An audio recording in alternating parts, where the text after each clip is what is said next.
Et nous voulons faire comprendre aux jeunes que oui, que tout le travail que nous faisons, c'est pour préparer les conditions aussi de leur arrivée, parce que nous ne resterons pas une éternité quand même au pouvoir et leur tour viendra.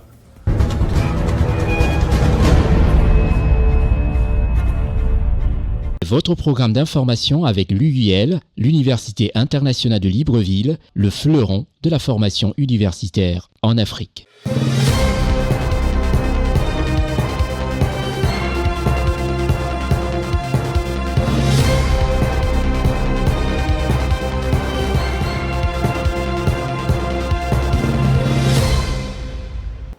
Madame, Messieurs, merci de nous recevoir chez vous à ce programme international et surtout panafricain d'information vraie, politique, économique. Nous parlons dans ce programme de l'Afrique et surtout nous donnons des informations vraies et précises. Je suis Constieka. Retrouvez aussi votre programme Constieka Weekly News sur la nouvelle chaîne gabonaise RTN, La Voix du Salut. Dans cette émission, nous irons à Djibouti. Nous allons parler du Cameroun. Nous allons vivre l'information en Côte d'Ivoire dans ce pays qui fonctionne à merveille. Nous irons au Congo et nous allons parler du Gabon. Restez des nôtres, vous avez fait le très bon choix. À tout seigneur, tout honneur, la Côte d'Ivoire est en locomotive de ce programme international qui sera très très riche. La Côte d'Ivoire présidée par son Excellence Alassane Ouattara, chef de l'État émérite en Côte d'Ivoire. Reportage CNN. Outre la répression, la prévention continue d'occuper une place importante dans l'opération Tolérance Zéro qui figure dans la stratégie nationale de sécurité routière. Placée sous l'autorité du vice-premier ministre, ministre de la Défense, M. Teni Birahima Ouattara, représenté pour l'occasion le gouvernement ivoirien par l'intermédiaire d'Amadou Koné, ministre des Transports et des Affaires maritimes, a remis officiellement 12 kits de radars mobiles à la gendarmerie nationale pour renforcer la vidéo de verbalisation et la surveillance intelligente des infractions routières sur tout le territoire national ivoirien. Chaque kit STI comprend un radar avec une carte mémoire pour la captation des infractions, une tablette avec une carte SIM qui permet d'être connecté au centre de commandement du système de transport intelligent.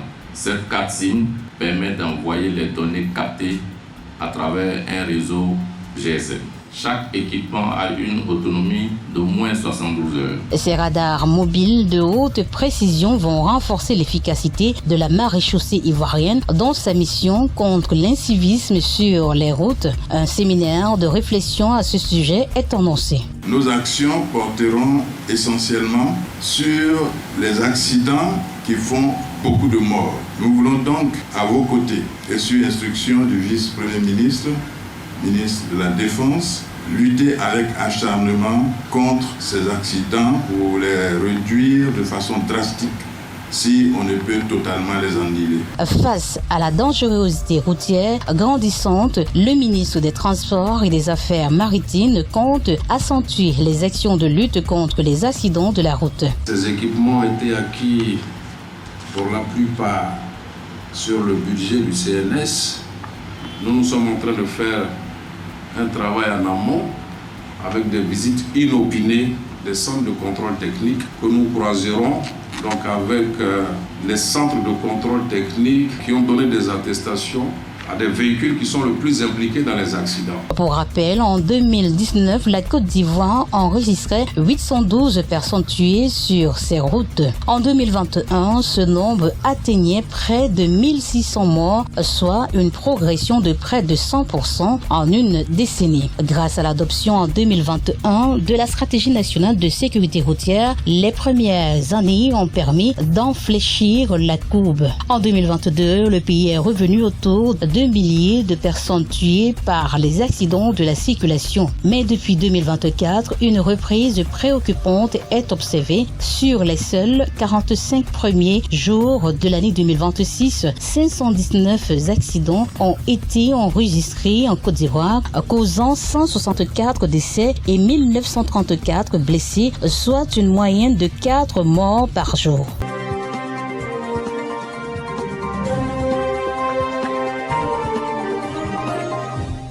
Restons toujours en Côte d'Ivoire et là un autre homme de sécurité, Monsieur Vagondo Diomandé. Reportage CNN. Tabo est un département situé dans la région de l'Agnibi-Tiassa. La coupure de ruban effectuée par le général Vagondo Diomandé, ministre de l'Intérieur et de la Sécurité, marque la remise officielle du commissariat de la ville aux populations locales ainsi qu'aux autorités administratives et traditionnelles. Une action du conseil municipal pour garantir la sécurité de la ville. Un jour nouveau, et ce qui va garantir la sécurité et rassurer surtout les partenaires, les opérateurs économiques à pouvoir s'installer dans notre département. Et nous sommes en train d'accélérer le développement sur tous les plans. On n'a omis aucun aspect. Tous les aspects ont été pris en charge. Le commissariat de police de Tabo est désormais prêt pour le service avec un personnel aguerri et formé. Il a reçu une dotation en matériel roulant destiné à assurer la mobilité des agents et permettre des interventions plus rapides et une présence policière de proximité. Cet apport du gouvernement ivoirien constitue un élément crucial pour la protection continue et la tranquillité des populations pour renforcer la capacité opérationnelle des forces de l'ordre dans la ville. Au nom du ministre d'État, ministre de la Défense, vice-premier ministre, parrain de cette cérémonie, et aussi en mon nom personnel en tant que ministre de l'Intérieur et de la Sécurité, je voudrais saluer l'excellent travail qui a été accompli et qui mérite d'être applaudi pour apporter notre soutien. L'ouverture du commissariat s'inscrit dans une vision globale du gouvernement qui veut renforcer le maillage sécuritaire de l'ensemble du territoire national. Parce que la sécurité est un pilier essentiel de tout développement. Lors de la cérémonie, le général Vagondo Diomandé, ministre de l'Intérieur et de la Sécurité, a effectué une visite dans les différents compartiments de cet édifice afin de constater les installations et les équipements mis à disposition. Avant cette inauguration officielle, 2 ambulances médicalisées avaient également été remises au centre de santé de la ville de Dabo, complétant ainsi les efforts visant à améliorer à la fois la sécurité et les services de santé pour la population.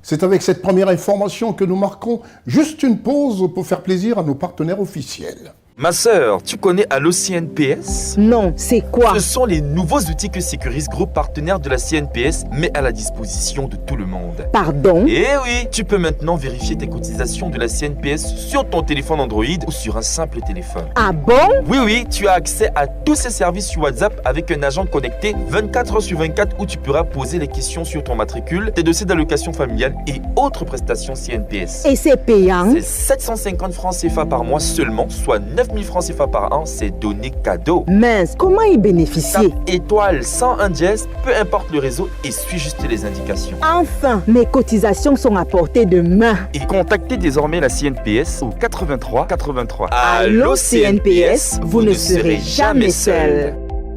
L'Université internationale de Libreville, reconnue d'utilité publique grâce à son partenariat avec l'État, est un établissement privé d'enseignement supérieur à vocation scientifique et technologique composé, entre autres, de l'École polytechnique de Libreville, de la Faculté de droit et des sciences politiques, de l'Institut international de recherche biomédicale et biotechnologie, de l'Institut supérieur de gestion et d'économie appliquée, et de l'École de médecine et de pharmacie.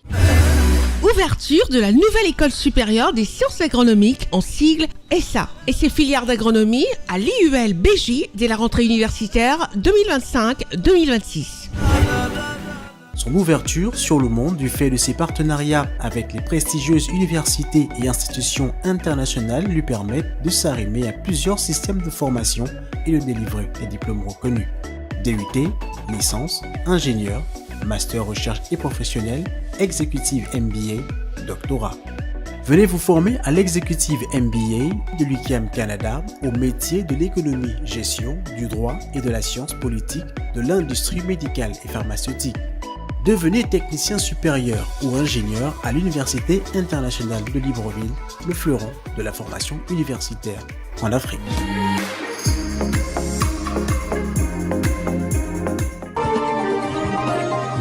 Dans ce numéro, nous avons décidé de mettre le cap sur la République de Djibouti, dont le nom du pays est aussi le nom de la capitale. Reportage Constant Eka, Marcel Bassolet. En 1975, l'Union nationale pour l'indépendance, parti qui soutient Ali Aref, amorce le processus pour l'indépendance, dont le principe est reconnu par le gouvernement français le 18 mai 1977. Après référendum, le territoire français des Afars et des Issa accède à l'indépendance le 27 juin sous le nom de République de Djibouti. Djibouti est à la fois la capitale, le centre économique, administratif et culturel de la République de Djibouti. La ville de Djibouti, construite autour de 1886 à 1900, a hérité d'un riche patrimoine culturel et architectural urbain, mélange d'influences de l'Afrique, du Moyen-Orient et de l'Europe. Djibouti est baigné par l'océan Indien à l'est et limité par la Somalie au sud, par l'Éthiopie au sud et à l'ouest, par l'Érythrée au nord. C'est un État d'Afrique orientale. Sa superficie est de 23 000 km². Sa population, appelée les Djiboutiens, est estimée à 1 120 849 habitants, selon l'indice de 2022, avec une densité de 39 habitants au kilomètre carré. La part de la population urbaine est estimée à 79%. L'espérance de vie en République de Djibouti est de 60 ans pour les hommes et 66 ans pour les femmes. Les langues parlées sont l'arabe et le français. Sa monnaie est le franc de Djibouti. La population musulmane se compose à part presque égale de deux peuples parfois rivaux, les Issa et les Afars. Plus de la moitié de la population se concentre dans la capitale. Le produit national brut, selon l'indice 2022, en sigle PNB, se situe à 3 milliards de dollars. Et le produit national brut, en sigle PNB, par habitant, selon les indices 2022, se situe à 3 310 dollars américains. Son IDH, quant à lui, est de 0,509. Le taux de croissance annuel du PIB, produit international brut, en sigle PIB, selon les indices 2022, se situe à 3,1%, alors que le taux annuel d'inflation, selon les indices 2022, se situe à 5,2%. La structure de la population active dans le milieu de l'agriculture est de 1,2% et dans les mines et industries se situe à 6,1%. Dans les services, on les retrouve pratiquement à 92,7%. Son PIB en 2022 dans l'agriculture spécifiquement se situe à 1,8% et dans les mines et industries à 15,3%. Tandis que dans les services, on retrouve 82,9%. Son taux de chômage, toujours selon les indices 2022, s'est situé à 27,9%. Sur le plan touristique, le tourisme, dont les recettes en 2018 avoisinaient les 57 millions de dollars américains. Quant au commerce extérieur, selon les exportations des biens et les indices de 2022, affiche 4 600 000 dollars américains. Et les importations de biens, toujours selon les indices 2022, 4 327 000 dollars américains. Quant à la défense nationale, les forces armées nationales, selon les indices 2020, affichent 13 000 individus. Alors que les dépenses militaires, selon les indices de 2008, sont de 4,1% du produit intérieur brut en sigle PIB.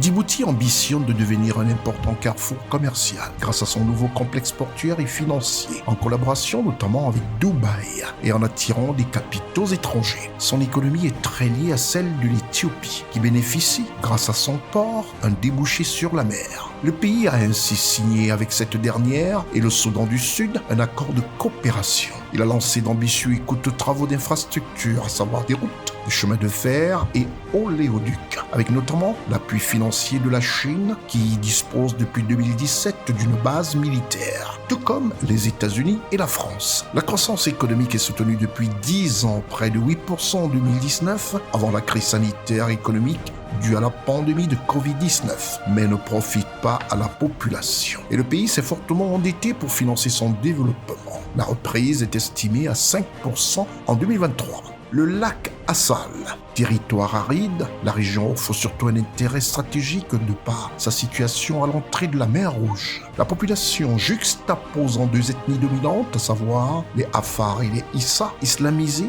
vit surtout de l'élevage ovin dans l'intérieur. mais plus de la moitié des habitants se concentrent à Djibouti, la capitale. La République de Djibouti est située à l'entrée de la mer Rouge, à la jonction de deux grandes zones de fracture de l'écorce terrestre, à savoir la Rift Valley d'Afrique orientale et la grande fracture le long de laquelle se séparent les plaques africaines et arabiques en donnant naissance à la mer Rouge. Le lac Assad est le point le plus bas de l'Afrique, situé au-dessous du zéro marin. Le climat est semi-aride.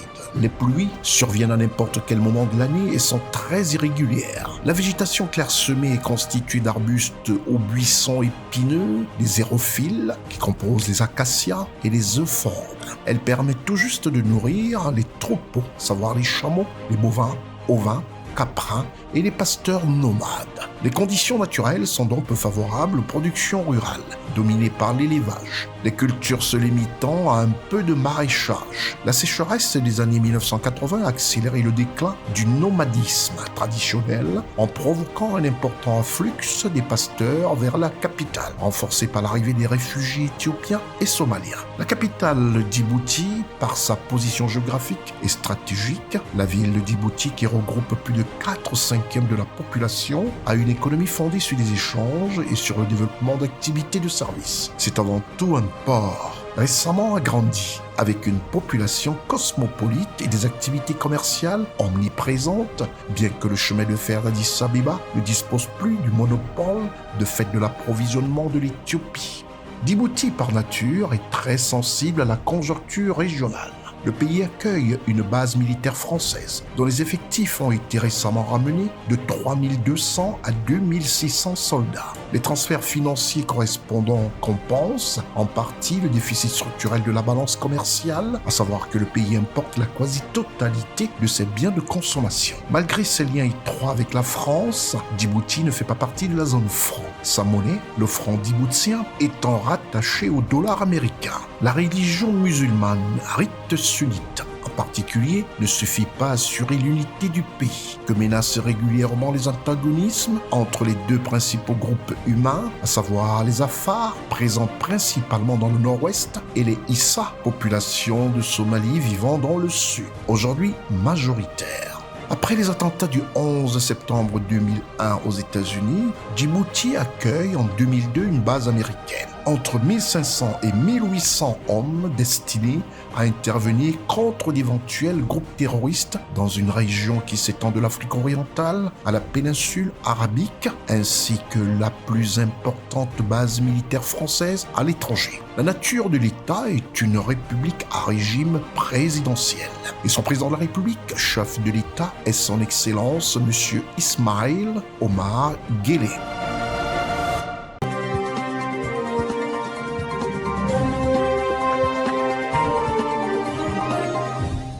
Actualité panafricaine oblige, nous sillonnons comme ça à travers ce programme panafricain d'informations vraies. L'Afrique, le Congo-Brazzaville, présidé par son Excellence Denis Sassou Nguesso. Un pays où les choses se font prudemment et se font bien. Reportage depuis Brazzaville, notre correspondant d'Esta pour CNN. Intense activité diplomatique au ministère des Affaires étrangères à Brazzaville. Monsieur Abdourahmane Diallo, coordonnateur résident du système des Nations Unies au Congo, a été le premier à être reçu, accompagné des représentants des différentes agences du système des Nations Unies. Sa visite s'inscrit dans une série de rencontres avec les autorités congolaises et implique la délégation complète des agences onusiennes présentes sur le territoire congolais. Les échanges avec le ministre congolais des Affaires étrangères, M. Jean-Claude Ngakosso, ont été portés en profondeur sur l'alignement des agences onusiennes aux autorités du Congo et sur le renforcement de la coordination avec le gouvernement. C'était important pour nous de venir en ce début d'année pour rencontrer le ministre et saluer avant tout la dynamique de coopération que nous avons avec son département qui est notre point d'entrée à tous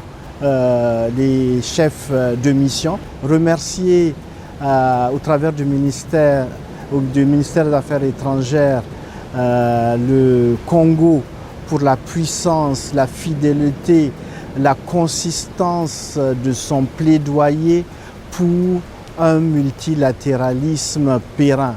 Et nous avons eu à rappeler et remercier l'adresse du président de la République à la tribune de l'Assemblée générale des Nations unies. Monsieur José Mba Abesso, secrétaire exécutif de la Commission du Golfe de Guinée, a été partie des personnalités reçues. Il a salué la participation active du Congo à l'initiative sous-régionale. Fait notable la nomination de Madame Alexandra Celesta comme représentante des résidents du groupe de la Banque mondiale, dont la lettre de nomination a été remise au ministre des Affaires étrangères, M. Jean-Claude Gakoso, conformément à la tradition. Les échanges ont été portés sur le financement de projets structurants, les réformes économiques et l'appui aux programmes sociaux. Une séance de travail avec l'ambassadeur chargé du FOCA visait enfin à accélérer la mise en œuvre des engagements à renforcer le partenariat sino-africain, témoignant de l'engagement du Congo en faveur d'une diplomatie axée sur des partenariats efficaces.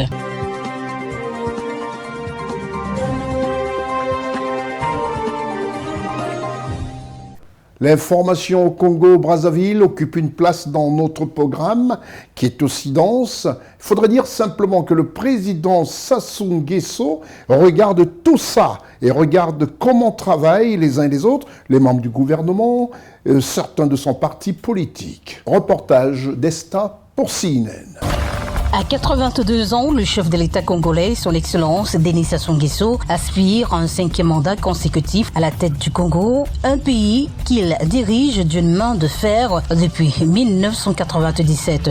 Dans une récente intervention, le chef de l'État congolais, son Excellence Denis Sassou Nguesso, appelle la jeunesse à se préparer à prendre la relève, insistant les plus jeunes à s'engager et à se préparer pour assurer la continuité. Et nous voulons faire comprendre aux jeunes que oui, que tout le travail que nous faisons, c'est pour préparer les conditions aussi de leur arrivée, parce que nous ne resterons pas une éternité quand même au pouvoir et leur tour viendra.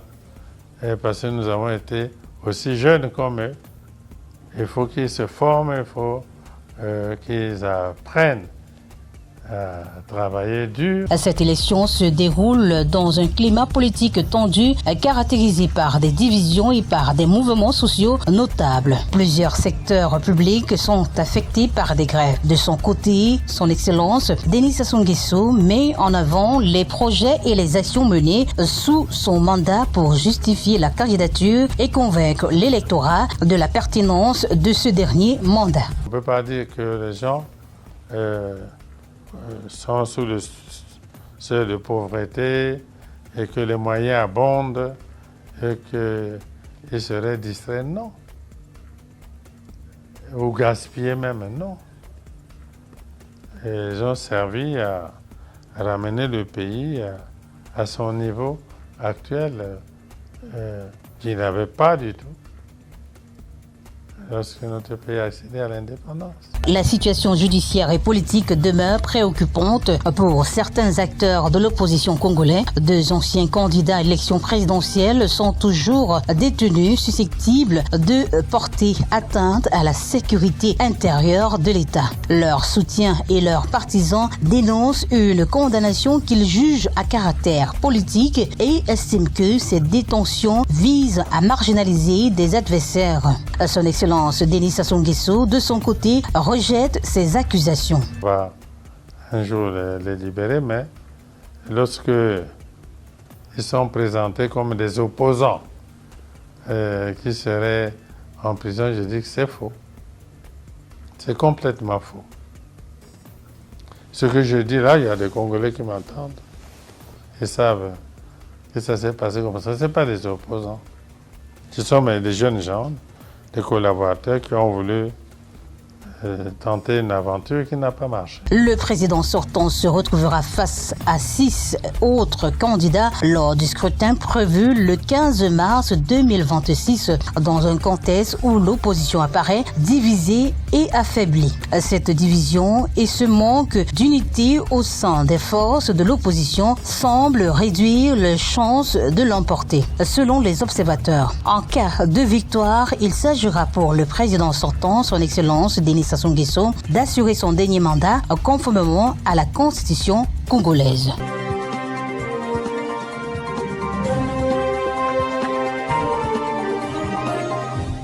Nous restons en Afrique centrale, au Cameroun.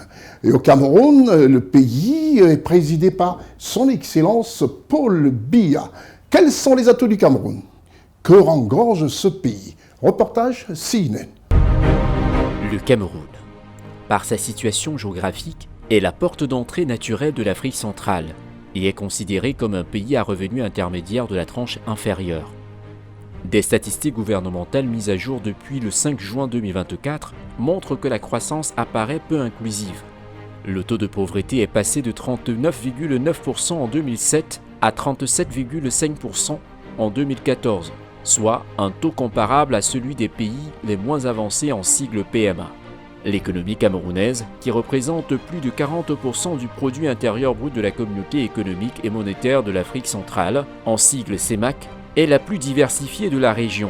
Elle reste toutefois dépendante de production non transformée, hydrocarbures, produits agricoles, cacao, café, coton, huile de palme, bois, etc. Après une phase de décélération suite à la crise de matières premières de 2014, la croissance de l'économie camerounaise s'est légèrement raffermie en 2018, avant de ralentir à nouveau en 2019 et de s'effondrer en 2020 sous l'effet de la pandémie de Covid-19, puis de reprendre son cours en 2021. La production pétrolière est depuis de nombreuses années orientée à la baisse. Elle n'atteignait plus que 70 000 barils par jour en 2018. Des espoirs sont néanmoins placés dans la mise en exploitation des réserves de gaz, un premier gisement de gaz naturel destiné à l'exportation dont la capacité de production maximale, en année pleine, est estimée à 35 000 barils par jour, a été mise en exploitation en mars 2018, au large de la ville de Kribi. Un autre projet est actuellement en étude, mais il ne devrait pas voir le jour avant plusieurs années. L'activité dans le secteur non pétrolier est restée relativement dynamique malgré la crise. Son rythme de croissance a toutefois sensiblement ralenti en raison de la persistance des conditions économiques difficiles, telles que la baisse de la commande publique, les lenteurs dans les processus d'appurement des aérés de paiement de l'État, la dégradation des conditions sécuritaires et du climat des affaires. La croissance camerounaise a été tirée de l'investissement public, moyennant un endettement en augmentation rapide.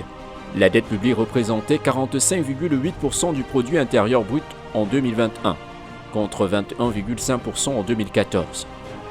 Le Cameroun a conclu en juin 2017 un programme de facilité élargie de crédit en sigle FEC avec le Fonds monétaire international d'un montant de 666 millions de dollars américains qui est arrivé à son terme en septembre 2020. Un nouvel accord triennal au titre de la facilité élargie de crédit a été approuvé par le Fonds monétaire international le 29 juillet 2021 pour un montant de 689,5 millions de dollars américains. Ce programme vise notamment à appuyer le Cameroun dans ses réformes structurelles en matière de transparence, de gouvernance, de gestion des finances publiques et de diversification, en vue d'améliorer le climat des affaires. Dans le cadre de la réponse à la crise sanitaire, le pays a également bénéficié de 2 prêts du Fonds monétaire international au titre de la facilité de crédit rapide, en abrégé FCR, d'un montant de 136 milliards de francs CFA en mai 2020, puis de 87 milliards de francs CFA en octobre 2020, du moratoire sur le service de la dette extérieure, décidé par le Club de Paris et le G20, prolongé jusqu'en décembre 2021, ainsi que des appuis budgétaires et d'aides directes pour renforcer le système de santé.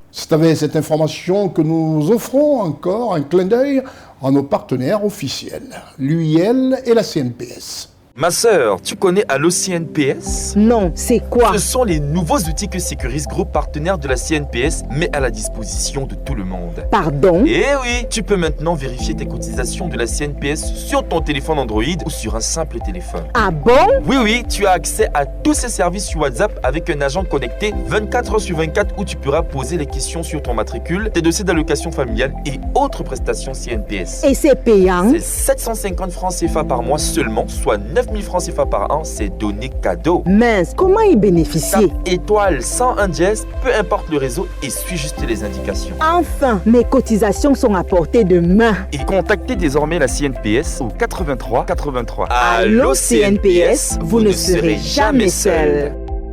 L'Université internationale de Libreville, reconnue d'utilité publique grâce à son partenariat avec l'État, est un établissement privé d'enseignement supérieur à vocation scientifique et technologique composé, entre autres, de l'École polytechnique de Libreville, de la Faculté de droit et des sciences politiques, de l'Institut international de recherche biomédicale et biotechnologie, de l'Institut supérieur de gestion et d'économie appliquée, et de l'École de médecine et de pharmacie. Ouverture de la nouvelle école supérieure des sciences agronomiques, en sigle ESSA, et ses filières d'agronomie à l'IUL BJ dès la rentrée universitaire 2025-2026. Son ouverture sur le monde du fait de ses partenariats avec les prestigieuses universités et institutions internationales lui permettent de s'arrimer à plusieurs systèmes de formation et de délivrer des diplômes reconnus. DUT, licence, ingénieur, master recherche et professionnel, exécutive MBA, doctorat. Venez vous former à l'exécutive MBA de l'UQAM Canada au métier de l'économie, gestion, du droit et de la science politique de l'industrie médicale et pharmaceutique. Devenez technicien supérieur ou ingénieur à l'Université internationale de Libreville, le fleuron de la formation universitaire en Afrique. Après le Cameroun, rien de plus normal de parler du pays du président Brice Clotaire Oligui Nguema, chef de l'État gabonais. Reportage CNN. Face à la recrudescence des délestages intempestifs à Libreville, le président de la République du Gabon, son Excellence Brice Clotaire Oligui Nguema, a tenu une séance de travail avec la direction de la Société d'énergie et d'eau du Gabon, des représentants du groupe SUEZ et le ministre de l'Accès universel à l'eau et à l'électricité, M. Philippe Tonangoy. Cette rencontre s'inscrit dans la volonté du chef de l'État gabonais d'améliorer l'accès à l'eau et à l'électricité conformément à son projet de société et de mettre fin aux coupures d'électricité et d'eau qui plongent le Grand Libreville depuis plusieurs décennies. Le chef de l'État a bien voulu recevoir ce jour l'équipe de Suez Gabon qui est en place depuis maintenant 2 mois pour présenter le plan d'action dans le cadre du projet qui lie la Société de l'énergie et de l'eau du Gabon à Suez. C'est un contrat qui a été signé le 27 avril 2025 de 200 millions d'euros qui va concerner l'amélioration de nos capacités de production, de transport, de stockage et de distribution de l'eau sur le Grand Libreville, dans les 9 chefs-lieux de province et dans les 48 chefs-lieux de département. Donc c'était le lancement de ce dossier aujourd'hui. Il a fallu faire le contour technique, le contour des financiers et voir les points de blocage afin que les choses aillent de l'avant. Au-delà de cette séance, c'est une volonté politique claire consentie par les multiples efforts des plus hautes autorités gabonaises de garantir un meilleur accès à ces fournitures de base devenues l'une des priorités de la 5e République. Je vous reçois également parce que ça touche un de mes piliers fondateur de mon projet de société. Et c'est le pilier numéro 1. L'eau et l'électricité pour tous les Gabonais. Si on va plus loin, vous allez constater que j'ai même changé la dénomination du ministère. Je l'ai requalifié l'accès universel à l'eau et à l'énergie. Parce que l'eau est un droit universel. L'énergie, sans énergie, on ne peut pas travailler. Il n'y a pas de croissance. Le chef de l'État gabonais a également évoqué le partenariat stratégique conclu il y a quelques mois entre le groupe SUEZ et l'État gabonais visant à optimiser techniquement les infrastructures et améliorer durablement la production et la distribution d'eau potable. De forts investissements ont été engagés à Libreville et dans l'intérieur du pays pour augmenter la capacité de production et sécuriser l'approvisionnement. Et je vous ai posé la question, qu'est-ce qu'il fallait de mieux pour augmenter la capacité énergétique à Libreville? Nous étions à 230 MW dans la transition. La seule solution qui s'est présentée à nous, c'était de trouver un bateau énergétique pour rattraper le nombre de kilowatts qui manquait. C'était une solution temporaire. Aujourd'hui, le bateau est là. Nous avons cette énergie. Mais c'est quoi encore le problème? Qu'est-ce qui se passe exactement? Nous sommes toujours dans le court terme. On a payé un certain nombre de matériel pour vous accompagner, des transformateurs, ainsi de suite.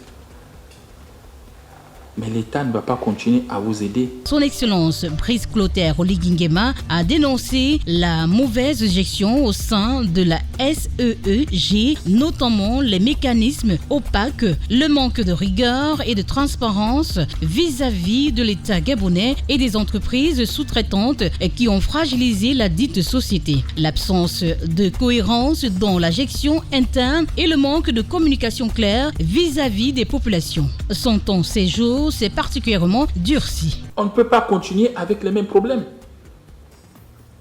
Trouver l'eau, une direction, avec ces magasins, ils sont à part. Vous me séparez les deux, chacun dans ses locaux. Et on va voir là où ça marche, où ça ne marche pas. Pour le chef de l'État gabonais, le contrat avec SUEZ doit témoigner d'une volonté politique de restaurer la confiance, d'assainir la gestion et d'assurer un service public à la hauteur des attentes des Gabonaises et des Gabonais.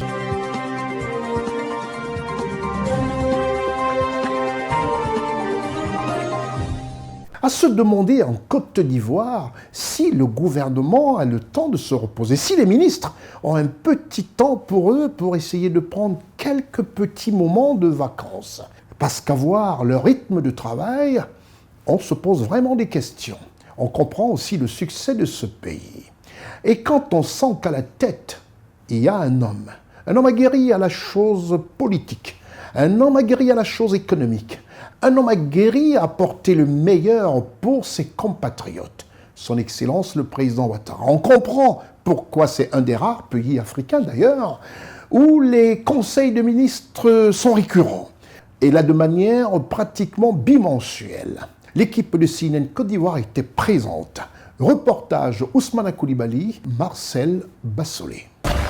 Le mercredi 4 mars 2026, un conseil des ministres s'est déroulé de 11h à 13h45 au palais présidentiel de Côte d'Ivoire, situé au plateau à Abidjan, sous la présidence de son Excellence Alassane Ouattara, président de la République de Côte d'Ivoire, chef de l'État. Lors de ce conseil, l'ensemble des dossiers du gouvernement a été examiné avec attention. Au total, 12 points ont été passés en revue, 9 mesures d'ordre général, 2 mesures individuelles ainsi qu'une communication en plus des divers. Au titre du ministère d'État, ministère des Affaires étrangères et de la coopération internationale, le Conseil des ministres a adopté la décision suivante. Le Conseil a adopté 5 décrets.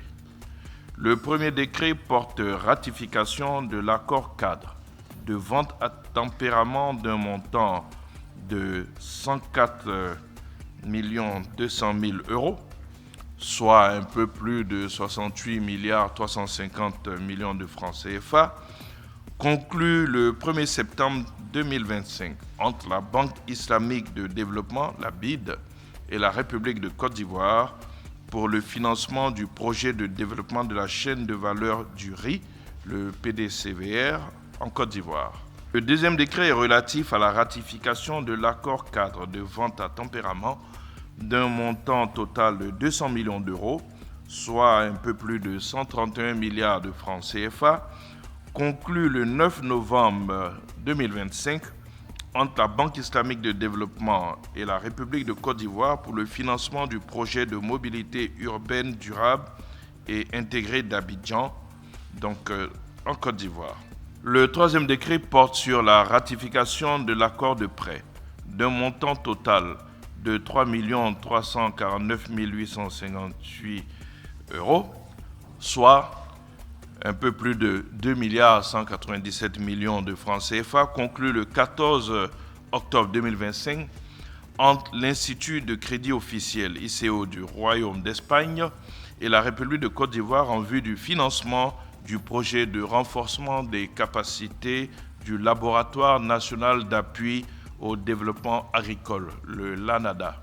Le 4e décret adopté porte ratification de l'accord de prêt d'un montant total de 11 100 000 $ américains, soit environ 6 682 millions de francs CFA, conclu le 26 novembre 2025 entre la Banque arabe de développement économique en Afrique, la BADEA donc, et la République de Côte d'Ivoire pour le financement de la contribution de la Côte d'Ivoire à l'augmentation du capital social du Fonds de solidarité africain, le FSA.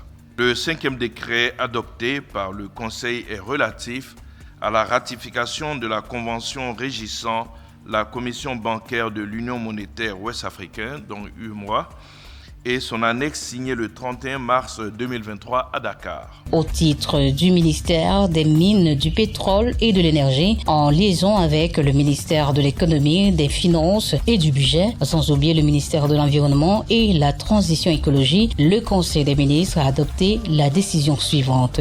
Le Conseil a adopté 2 décrets portant chacun attribution d'un permis de recherche minière. Le premier, valable pour le lithium, est attribué à la société Stargate Atlantic Mineral SARL dans les départements de Dianra, de Kani et de Mankono. Le deuxième, valable pour le lithium, est attribué à la société Ivoire Lithium Resources SARL, en abrégé ILR SARL, dans les départements de Mbato, Agboville et Adzopé.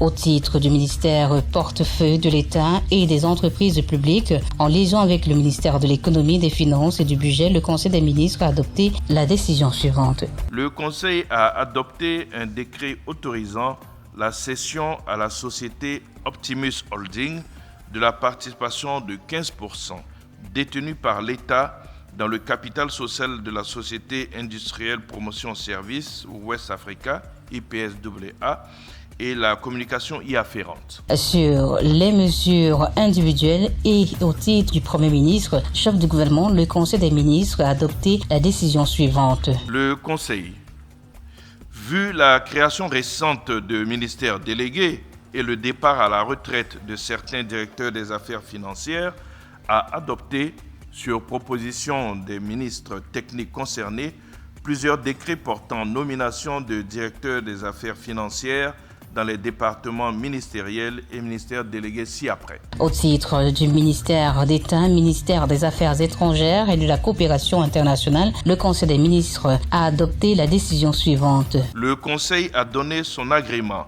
en vue de la nomination de 2 ambassadeurs extraordinaires plénipotentiaires près la République de Côte d'Ivoire. Une seule communication au titre du ministère d'État, ministère des Affaires étrangères et de la coopération internationale. Le Conseil a adopté une communication relative à la participation de la Côte d'Ivoire à la 39e session ordinaire de la conférence des chefs d'État et de gouvernement de l'Union africaine tenue les 14 et 15 février 2026 à Addis Abeba en Éthiopie. Le point abordé lors du Conseil des ministres du 4 mars 2026 se portait sur 2 sujets distincts. Nous avons donc au cours de ce Conseil abordé un point de divers qui concerne essentiellement donc la situation du Moyen-Orient, situation que le Conseil suit avec attention, notamment pour 2 raisons.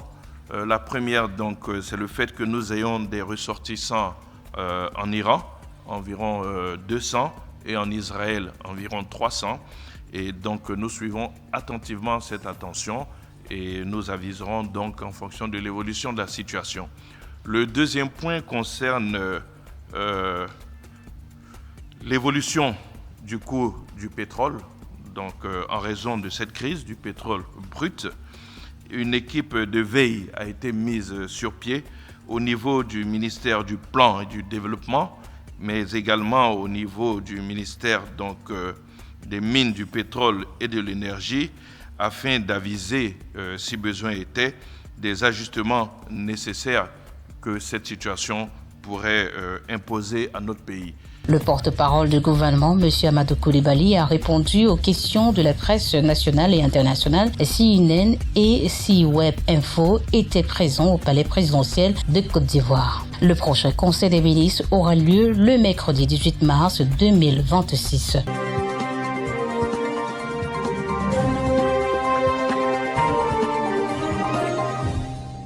C'est terminé pour cette émission Constieka Weekly News, tout en vous rappelant, vous pouvez suivre toutes nos émissions tous les jours à 8h GMT, 11h30, 16h45 et 19h. Tous les jours. Pour ceux qui ont loupé une seconde, eh bien, vous avez toute la programmation durant une semaine. Il n'y a qu'à CNN qu'on le fait. Des informations répétitives pour que ça rentre bien dedans. Et ceux qui veulent faire des commentaires, qu'ils fassent des commentaires sur des informations vraies.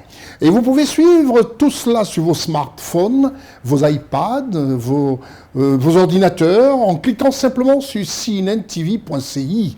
Et pour ceux qui ont la chance d'avoir des décodeurs créoligne et numéricables, c'est au numéro 12. Et là, vous avez CNN. C'était votre programme d'information avec l'UIL, l'Université internationale de Libreville, le fleuron de la formation universitaire en Afrique. C'est terminé pour ce programme et nous vous remercions d'avoir choisi votre petit écran CNN pour regarder ce programme d'information politique et économique. Je suis Constieka. Au revoir.